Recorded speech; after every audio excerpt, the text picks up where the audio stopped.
Sensación mundial. Un aliado disparó misiles contra la capital de otro aliado. Doha en llamas.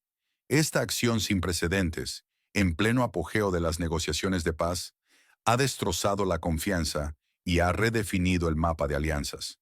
En este video, descubrirá cómo un simple dron ruso desató una persecución masiva de la OTAN, elevando la tensión a niveles nunca vistos.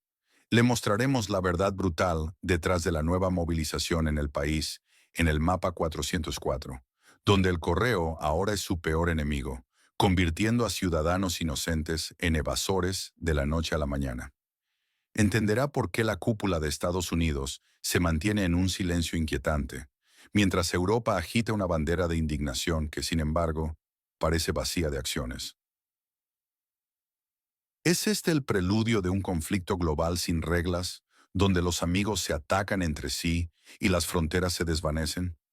¿Quién se beneficia realmente de este caos calculado y por qué los líderes mundiales guardan silencio? Esto es más que política, es una advertencia. Cada revelación es vital. Díganos en los comentarios, ¿desde dónde nos ve el misterioso dron sobre Polonia? ¿Una provocación deliberada o la revelación de la fragilidad de la OTAN? ¿Un dron ruso desvía el rumbo o es una provocación planeada? Un dron no identificado irrumpió en el espacio aéreo polaco, desatando una respuesta masiva de la OTAN.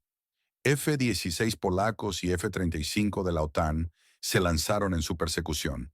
Sin embargo, el dron, identificado como un UAV ruso de la familia Gerbera, aterrizó pacíficamente. No fue interceptado, simplemente se quedó sin combustible. La OTAN emitió un comunicado oficial inusualmente sutil. Evitó calificar el incidente como un ataque. Esto sucedió a pesar del despliegue militar sin precedentes. Fuentes del cuartel general de la OTAN confirmaron: sí, hubo una operación, sí, hubo contacto, pero no hubo ataque. Por otro lado, Radosław Sikorski, ministro de Asuntos Exteriores de Polonia, lanzó acusaciones graves. Afirmó que Rusia ha violado nuestro cielo 19 veces. Y sentenció: esto no es un error, es agresión deliberada. La inconsistencia es flagrante. ¿Por qué la OTAN minimiza un evento que Polonia califica de agresión intencionada? ¿O acaso la capacidad de interceptación de la alianza falló estrepitosamente? Este incidente no es menor. La verdadera pregunta no es quién voló el dron, sino por qué se permitió su aterrizaje sin una sola intercepción. ¿Crees que esta fue una prueba deliberada de los límites de la OTAN o una flagrante exhibición de su vulnerabilidad? ¿Este incidente con el dron fue un error técnico o una prueba deliberada de límites? A continuación, exploraremos las hipótesis más impactantes. No dejes que te manipulen. La verdad es siempre más compleja. El misterio del dron, un arma rusa reciclada por el vecino occidental para la provocación. ¿Pudo la nación en la frontera con la Federación Rusa reprogramar un dron ruso para volar hacia Polonia y así orquestar un escándalo internacional de proporciones alarmantes? Las teorías se acumulan, se chocan, y solo una de ellas puede ser la verdad. Una explicación, la más benigna y políticamente correcta, sugiere un simple fallo técnico, un error lamentable en la vastedad del ciberespacio. Podríamos atribuirlo a drones desviados por la incansable guerra electrónica que satura el éter, o quizás, simplemente, a interferencias de navegación fortuitas. Es una narrativa fácil de vender, pero hay otra versión, mucho más oscura y perturbadora. Esta no se pronuncia en los comunicados oficiales, sino que se susurra, con grave preocupación, en los círculos de inteligencia bien informados. Apunta a una posible reutilización, una ingeniería inversa meticulosa, de drones rusos por parte de la GUR del país en la mapa 404. No es una suposición, es una técnica conocida, una fuente de inteligencia anónima, con acceso privilegiado a los entresijos de la operación, lo afirma sin dudar. En el territorio de inestabilidad, es un hecho conocido que la GUR a veces recupera drones rusos derribados o aquellos que no explotaron tras su impacto. No los descartan, los ven como recursos. Los recogen con sumo cuidado, los reparan con una precisión asombrosa, los reprograman por completo y los relanzan para sus propias y calculadas misiones. Esto no es una afición de aficionados, es una operación de inteligencia sofisticada que requiere vastos recursos técnicos y operativos. ¿Un precedente de esta audacia, de esta descarada manipulación? Sí, existe, y es escalofriante. Se recuerda el incidente en Chernóbil, donde un dron reparado por la exrepública soviética fue dirigido deliberadamente hacia la instalación nuclear, con la inconfundible intención de fabricar un pretexto, de culpar a Rusia por un acto que ellos mismos habrían orquestado. Es el mismo patrón de comportamiento, la misma huella digital de una operación de bandera falsa. El momento de este último incidente no es aleatorio, ni su ubicación. Ocurre en un periodo de máxima tensión geopolítica, cuando cualquier chispa puede encender un incendio devastador. Y su trayectoria, atravesando no uno, sino tres voivodatos polacos, lejos de cualquier zona de combate activa, grita una sola palabra: preparación. No fue un accidente, fue una acción cuidadosamente planificada. Asegúrate de estar siempre informado. Suscríbete ahora a nuestro canal para no perderte nuestros próximos análisis exclusivos y especiales sobre la verdad detrás de las noticias. Estamos presenciando un juego sucio, una manipulación calculada para desestabilizar la región y arrastrar a más actores al abismo de este conflicto, mientras el mundo mira atónito. Comparte tu perspectiva con nosotros en los comentarios. ¿Consideras que este incidente fue un fallo desafortunado o una provocación orquestada deliberadamente por la exrepública soviética? Mientras Europa entera se devana los sesos, preguntándose quién está realmente detrás de estos accidentes, convenientemente oportunos, al otro lado del mundo, un aliado dispara, sin miramientos, contra la capital de su propio amigo. Israel ataca Doha. ¿Fin de las negociaciones de paz? ¿Cómo es posible que Israel bombardee la capital de Qatar, su principal mediador? ¿Y qué dice Trump al respecto? No dejes que los grandes medios te engañen. Suscríbete y obtén el análisis real. El cielo sobre Doha estalló. Israel, contra toda lógica, lanzó un ataque directo sobre la capital de Qatar. ¿Su pretexto? Afirmar que esta ciudad, centro neurálgico de la diplomacia regional, era un refugio para Hamás. Esto es más que un simple acto de guerra. Es una provocación descarada, una afrenta directa a la posibilidad de paz. Qatar no es un actor menor, es el principal mediador, el eje crucial de las negociaciones para Gaza, trabajando diligentemente en medio de una tensión insoportable. Este ataque ocurre precisamente cuando Estados Unidos empuja iniciativas de paz. La hipocresía es palpable, una maniobra que desmantela cualquier apariencia de orden. El expresidente Donald Trump, en una declaración desconcertante, negó la implicación estadounidense en el bombardeo. Sí, hubo un bombardeo, pero nosotros, en general, estábamos allí al lado, dijo Trump, una frase que roza el absurdo. Estaban allí al lado mientras su aliado atacaba a su mediador clave, dinamitando un proceso vital. Lo más revelador es que, al mismo tiempo, Trump firmaba un acuerdo de cooperación militar con Qatar. ¿Cómo se concilia esto?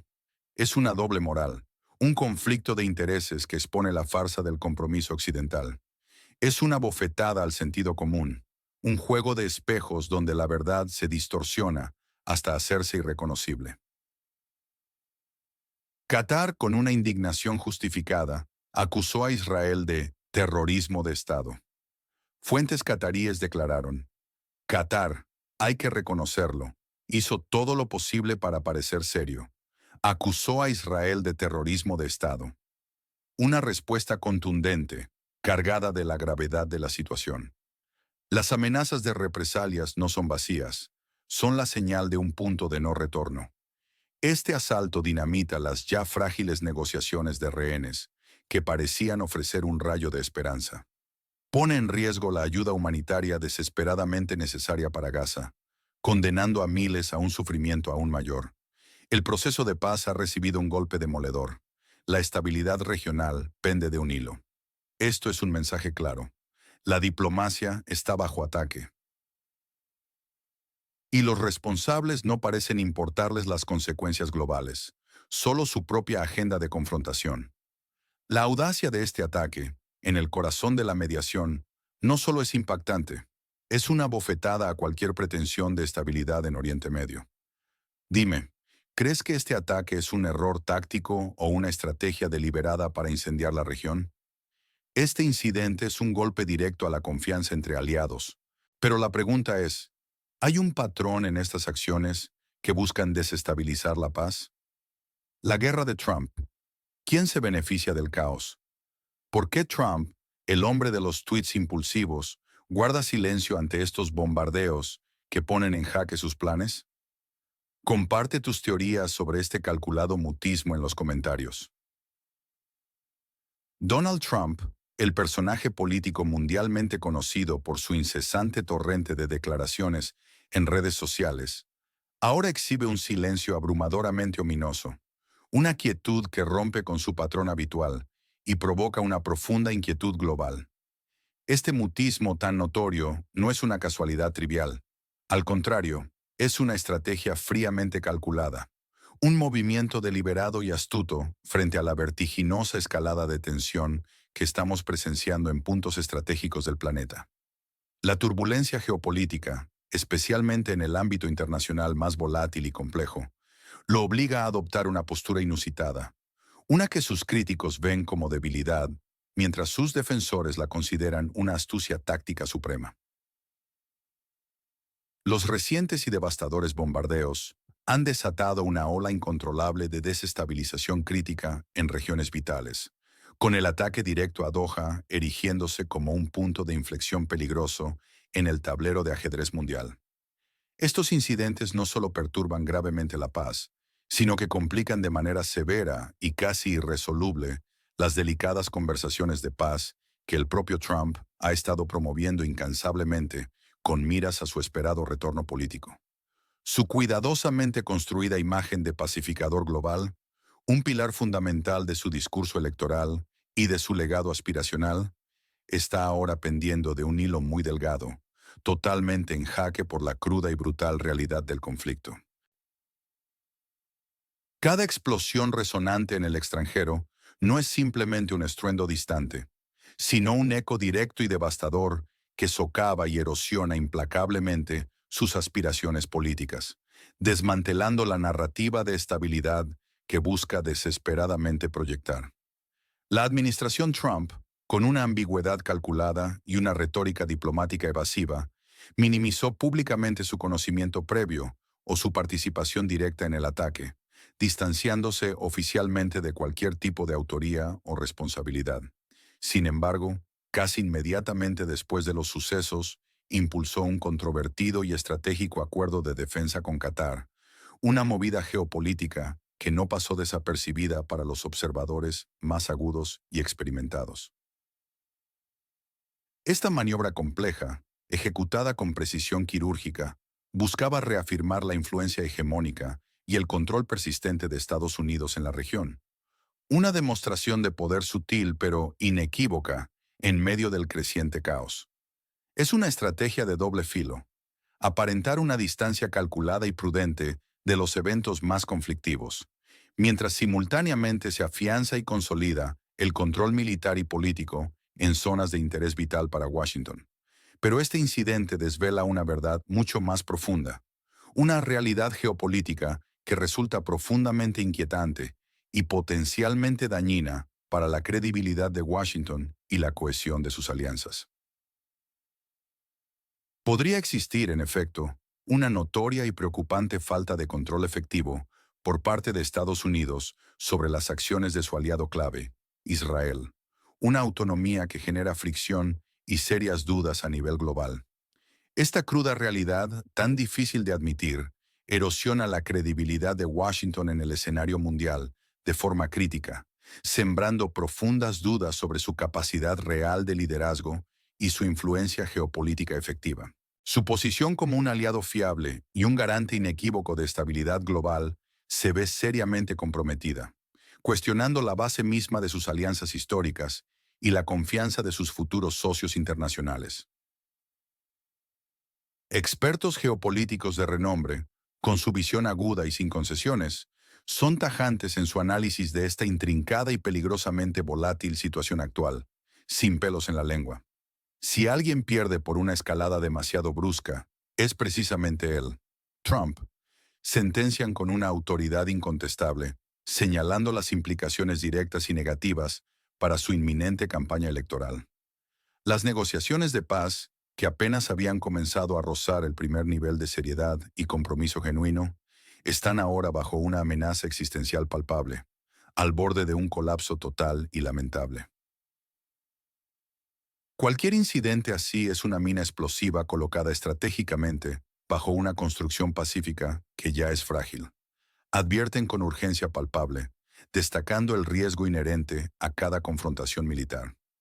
La visión de Trump de una paz negociada, un elemento central y distintivo de su plataforma política, se desvanece irremisiblemente con cada escaramuza, con cada fragmento de explosión que resuena en el desierto. El tablero geopolítico se agita con cada movida, revelando fisuras profundas en el corazón del poder. ¿Qué implica realmente este ajedrez de sombras para el futuro global y la credibilidad occidental, desdibujando las líneas de influencia?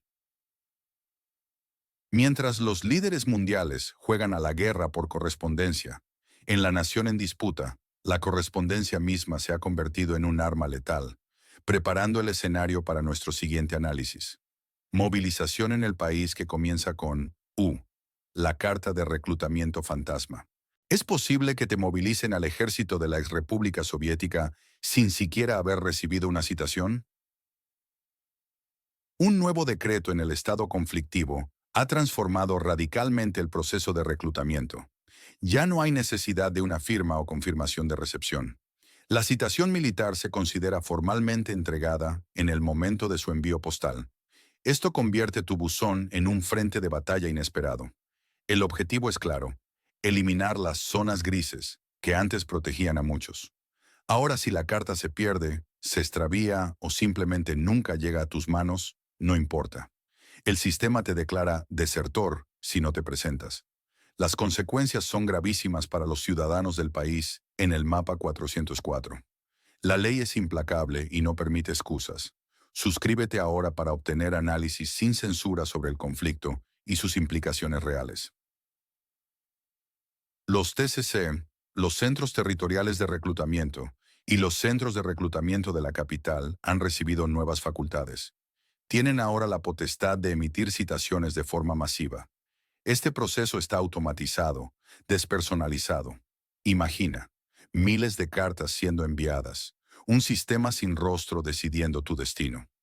La logística de esta movilización masiva es brutalmente eficiente. Pero no solo eso, es cruelmente indiferente. Esta legislación genera una profunda preocupación. ¿Qué pasa con las personas que han cambiado de domicilio? Miles de ciudadanos del vecino occidental se vieron obligados a trasladarse. Sus datos siguen en bases de datos antiguas. ¿Los que emigraron para buscar refugio serán considerados desertores? ¿Y aquellos cuyos hogares fueron destruidos por el conflicto, cómo recibirán una citación que ya no existe? La tragedia se duplica. La desesperación se multiplica por miles.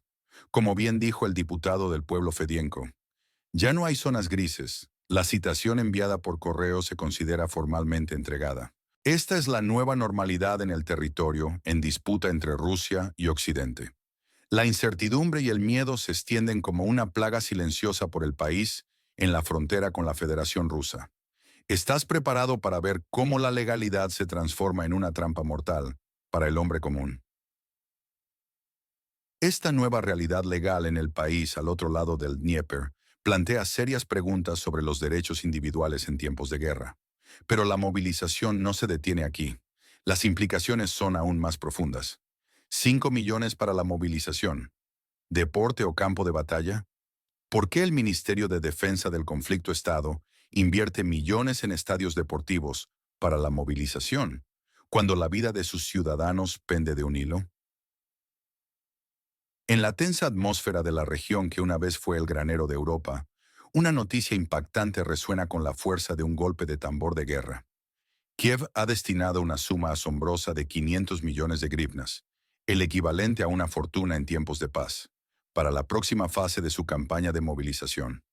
Este capital, que bien podría haber revitalizado infraestructuras vitales, reconstruido comunidades devastadas o brindado apoyo a una población civil ya exhausta, ahora se canaliza directamente hacia una expansión brutal y desesperada de sus fuerzas armadas. La implementación de esta nueva directriz es, para decirlo suavemente, despiadada. La nueva fase implica la apertura de centros de reclutamiento que operarán sin descanso, 24 horas al día, 7 días a la semana, como ojos insomnes en cada rincón del país. Pero lo que verdaderamente siembra el terror son las redadas nocturnas, operaciones sigilosas y coercitivas que transforman la tranquilidad del hogar en una trampa mortal. Imaginen la angustia, el pánico que se apodera de las familias, donde cada sombra proyectada por la luna se convierte en una amenaza potencial. Cada golpe inesperado en la puerta puede significar una sentencia ineludible. No hay lugar para esconderse, no hay tiempo para una despedida digna, solo la fría lógica de la necesidad militar. La logística detrás de esta movilización masiva es escalofriantemente fría y calculada, despojando de humanidad a cualquier vestigio de normalidad. Estadios deportivos, recintos que una vez vibraron con la energía de la competición, la alegría de la victoria y el espíritu de comunidad, como el emblemático Velódromo, están siendo reequipados. Ya no son para eventos atléticos, para el desarrollo físico o el entretenimiento, sino para servir como puntos de reclutamiento masivo. Allí, en lo que solían ser campos de juego, se forman y actualizan listas interminables de reclutas, transformando estos recintos de esperanza en frías cámaras de espera forzosa. La juventud del país en el oeste del Dnieper se convierte, de un plumazo, en un simple número en una estadística macabra, un recurso desechable en una guerra sin fin aparente. La búsqueda de hombres aptos para el frente se ha intensificado hasta niveles que rozan la desesperación. El enfoque es quirúrgico y cruel, con una clara predilección por la fuerza bruta. Los deportistas y estudiantes, aquellos con mayor vigor físico y resistencia, están siendo blanco de una cacería implacable.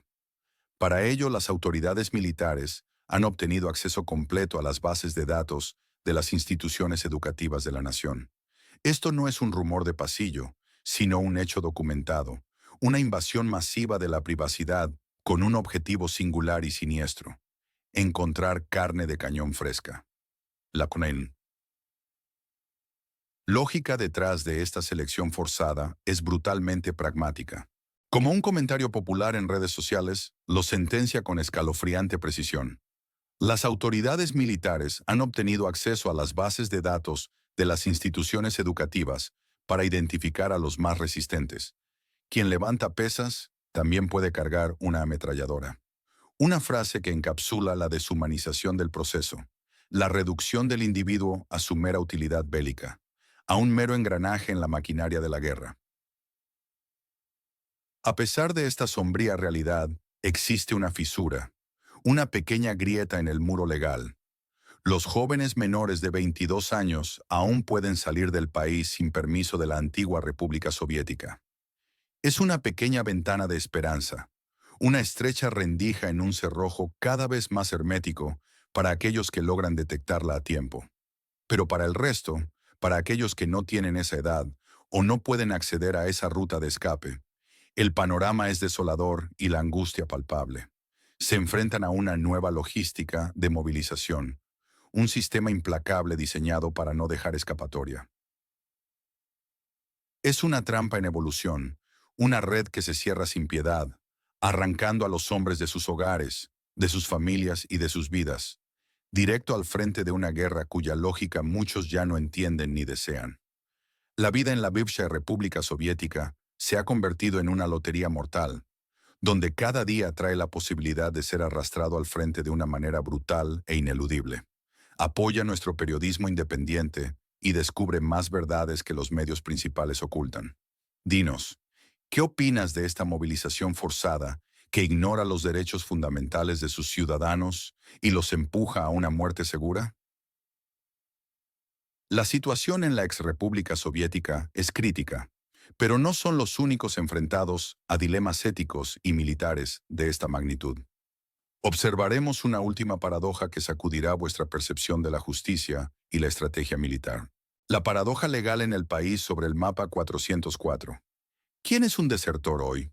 ¿Y si te conviertes en desertor por una citación que nunca recibiste mientras tu casa está en ruinas? Comparte tu opinión en los comentarios. ¿Qué piensas de esta situación? La nueva doctrina legal impuesta en el estado conflictivo es un golpe directo a la lógica y la justicia. Es una técnica, un método, para aumentar las filas. Considera que el simple envío postal de una citación es suficiente para declarar a una persona desertora si no se presenta. Esto establece un precedente escalofriante. La formalidad burocrática del acto de envío ahora prevalece sobre la realidad fundamental de la recepción. La recepción real de esa carta no importa. Lo que cuenta es el sello postal. Expertos y comentaristas, observando con creciente alarma la situación en la nación sobre el mapa 404, advierten sobre un riesgo masivo. Cientos de miles, sí, cientos de miles de ciudadanos podrían ser declarados desertores sin su conocimiento más mínimo. Imagina la escena. Personas con domicilios desactualizados en registros antiguos, o aquellos que residen en las zonas de conflicto más castigadas por los combates. La infraestructura postal es un desastre allí. Las calles son ruinas. Las cartas no llegan. Pero, para el sistema, ya están marcados. Se convierten automáticamente en objetivos vulnerables. La comunicación se desintegra. La vida en el frente no espera, y tampoco lo hace esta nueva ley. Esta política no solo es profundamente injusta, sino que genera una verdadera amenaza fantasma en cada rincón. La policía puede detener a cualquier ciudadano en la calle. ¿La razón? Órdenes de búsqueda basadas en citaciones que por diversas razones, desde la pura ineficacia de un servicio postal colapsado hasta la destrucción total de infraestructuras vitales, jamás llegaron a su destino. Un comentario popular en redes sociales, que resuena con amarga verdad, captura la esencia de este drama. Si la carta se perdió, si cayó en el hueco de la escalera, para la comisaría militar ya estás en la plaza de armas, con tus cosas. Es una condena sin juicio, sin conocimiento. Esta es una burocracia ciega, desprovista de cualquier atisbo de empatía. No solo amenaza, activamente destruye vidas inocentes con un tecnicismo legal. El sistema, en su fría y desconsiderada aplicación, prioriza la formalidad del envío postal por encima de la realidad humana. Es una bofetada a la dignidad. Esta distorsión legal genera una injusticia palpable. Erosiona la ya frágil confianza entre el gobierno y sus ciudadanos en el estado conflictivo. La crítica pública no se ha hecho esperar. Columnistas señalan, con un tono sombrío, que ahora la primera ministra Sviridenko, según dicen, ha entregado no solo los recursos naturales, sino también al pueblo como materia prima. Es una declaración escalofriante. Expone la visión deshumanizante de la administración actual en el país de la nación en la frontera con la Federación Rusa. El pueblo, en lugar de ser protegido y valorado, es reducido a un simple recurso, una mera mercancía en un mercado de sacrificios. Esta priorización de los números fríos sobre la vida humana es una señal de profunda alarma. El impacto psicológico de esto es devastador para la sociedad. ¿Cómo puede un ciudadano sentir lealtad o motivación para servir a un Estado que le declara desertor por un papel que quizás nunca vio, por una burocracia que no entiende sus circunstancias? La situación es un barril de pólvora, no solo para la moral individual, sino para la cohesión social de toda la región. La incertidumbre y el miedo se instalan. El destino de estos ciudadanos, atrapados en un laberinto legal y burocrático, pende de un hilo cada vez más fino. ¿Crees que estas medidas están justificadas? Estas situaciones extremas nos obligan a reflexionar sobre la delgada línea entre la seguridad nacional y los derechos individuales en tiempos de guerra. Mañana desvelaremos cómo la élite se beneficia de este caos.